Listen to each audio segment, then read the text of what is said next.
Well, hello everyone. My name is Melissa Pancic, and I am a local coordinator for Students for Liberty in Ecuador.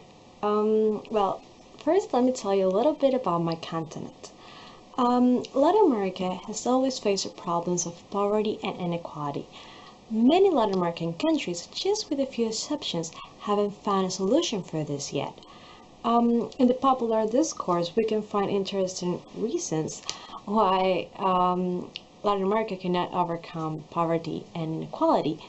One of the reasons is colonization, that when the Spanish and the Portuguese came, they just extracted all of our wealth, and that is keeping us today in a poverty trap.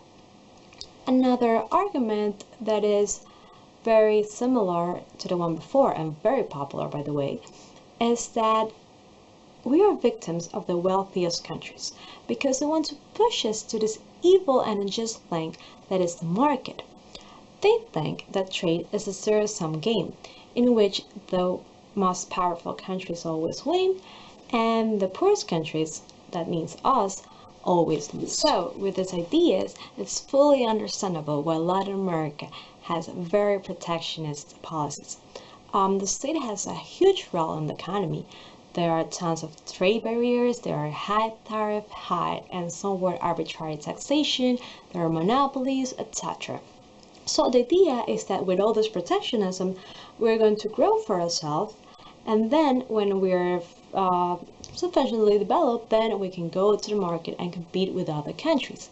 That's the way the economy of Latin America works, because that's the way politicians think the economy works. Something is missing. Something is not working because even with all of this protectionism, we are not even near a path towards development.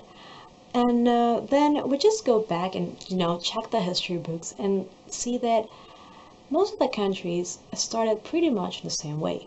At the beginning, we were all poor. And for instance, England in the 19th century can be considered a poor country in today's standards. But then the Industrial Revolution came, based on trade, based on innovation, based on secure property rights that gave the people the incentive to involve in the market because they knew the fruits of the labor were not going to be confiscated. And then we look at it and see that trade is mutually beneficial and that improve the standards of living of all. But then I look to Latin America and I don't see any of that. I don't see any progress, any innovation. We don't have any secure property rights. We cannot really trade.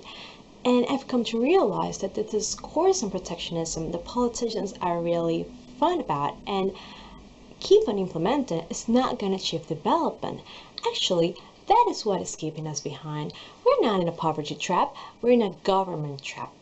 We've been imposed this discourse on protectionism, on relying on the state because it's going to do us all better, when in reality what politicians are doing are setting these very highly extractive institutions that benefit a few, especially the ones in power and the ones close to the ones in power, in detriment of whole society, prolonging poverty and worsening inequality. Whereas in a free market, we can all participate and we can be all part of the progress. Actually, one of the few exceptions I mentioned at the beginning is Chile. Chile is just to become the first developed country in the whole Latin America. Meanwhile, it has the seventh freest economy in the whole world. It's not a coincidence. When Chile started its path towards economic freedom, almost half of their population, 45% of their population was poor. Nowadays, just 11%.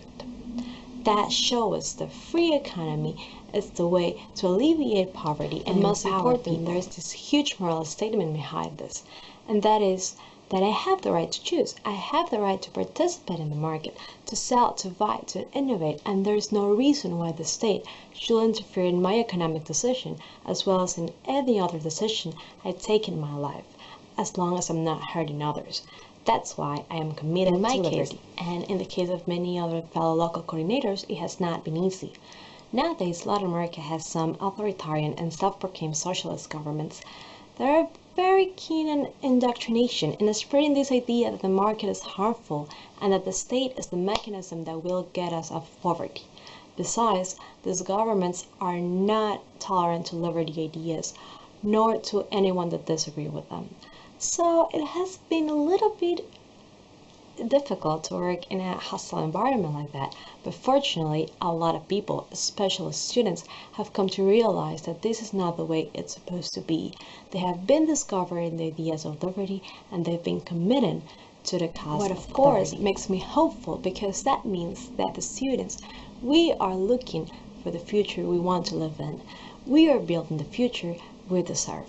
So I encourage you all to join Students for Liberty, the movement that is going to change the world.